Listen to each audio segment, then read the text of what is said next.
All right, guys, welcome back to another video. It's your man, Jay. So this is something I was really fond of when I saw it, and so I jumped at the opportunity to be able to work with Kolude. This is the Kolude KD-K1 all-in-one hub keyboard.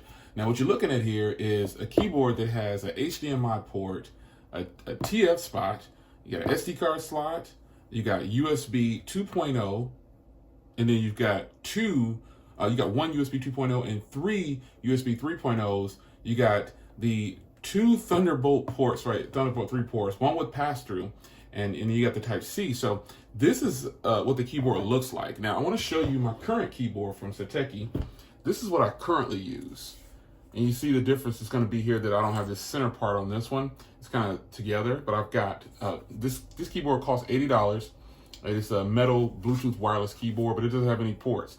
You just got the Type-C to charge, and that's it. And this is my current keyboard right here.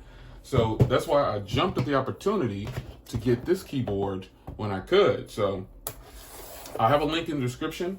This is one of those products that, you know, it's being backed right now by over almost 1,400 people. And, you know, they've raised almost $200,000 with this keyboard. Because when you think about it, and this is probably going to be geared more towards people with a Mac, obviously, when you see the command keys. But in the end, when you think about it, a lot of people use Mac, obviously, but you can still use this with a Windows computer. You just need to switch out, you know, your commands and everything. So when you're using it, so I got to get it in here view for you here. This has a wedged look to it, so it's taller up here and it has a slant. And then on the bottom here, you've got the rubber feet. And on the top here, you can see this nice. This is going to be a really nice feeling keyboard. The keys sit much higher than I thought they were going to sit. So we'll take a look at that in just a second. You got your instruction manual, special keys and stuff that you can do for Mac OS, and it works with iPad apparently also. That's cool. And under here, you've got the regular feet stoppers that you'll normally have, and then you've got your Type-C to have it hooked up. So, this keyboard, wow, I'm going to enjoy using this because, again, I use one that's similar, just a little bit bigger because of the keypad, but mine doesn't have as high a wedge as this one has. And the color of mine is a space gray that kind of matches some of the Macs. This is a different color gray. It's nice gray. It's got nice chamfered edges on it. You can kind of see there, the little shimmer there. This is really nice. So this is what you want to see here. You've got the two Thunderbolts right here, the three 3.0s and one 2.0 SD card and a TF and an HDMI port. So this will work great with iPad and iOS devices. This is going to be really nice. So what downfall could you possibly have from this? Well, it has to be wired. You have to put this into your current device.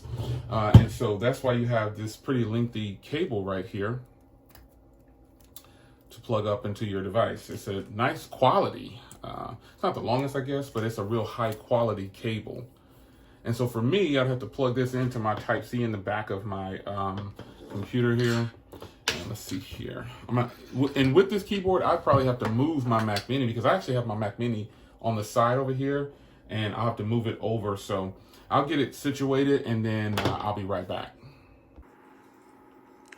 All right, guys. So I got the keyboard plugged in here, and you know, traveling feedback on here is really good. I mean, this is a nice clicky keyboard. It's really nice, man. I mean, it's very nice. The keyboard itself is a nice compact keyboard in comparison to the one I have. Has a higher wedge on it, it appears, for typing, for resting your hands. But in the end, it's really most important when you want to plug something in. And when you plug something in here, let's go back around here. This is a shaky cam production. You can see I'm just going to plug it into one of the ports here. You can see there. Now we're going to pan up, and you can see it appear right here. And I can access the files with ease. So that's really nice that I now have all of these ports along this portion of the keyboard.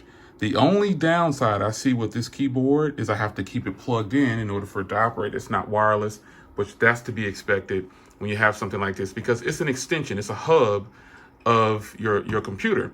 So I do have an external hub that I bought from Satechi once again, but I now have extended that, and I now have even more ports that I can extend with extra monitors. This is going to be beast mode. So now I can actually run my 4K monitor along with my 32-inch widescreen, and this is going to be really nice. So this keyboard right here is definitely a nice addition if you need a keyboard and you want to keep it minimalistic and you need more ports and you don't want to buy a hub like this. You definitely can go ahead and buy this keyboard for your Mac or PC or iPad, and you can have an extension, especially the new iPad Pros. This right here, this keyboard will do you some justice. If you have one of the new iPads with Type-C, this is the keyboard that you should probably be purchasing. It's got all the commands for Apple. As you can see here, it's basically an Apple keyboard set up exactly what you need for your computer, for your iPad, and you'll be able to use this very nicely in right alongside your iPad, and you get a full-size keyboard. You got all the ports and hubs that you need on the back. You can extend an extra monitor out. You can do everything with this. So this is actually way cooler than I thought it was going to be, and I think you really should check this one out. So I have a link in the description so you can check this keyboard out if you decide to back this project. This is definitely getting recommended by a few people right now, and I can see why. But this is definitely a win right here. So in order to just get my thumb drive out, I'll eject it on the Mac, and then I just get right here and just pull it out. That's nice.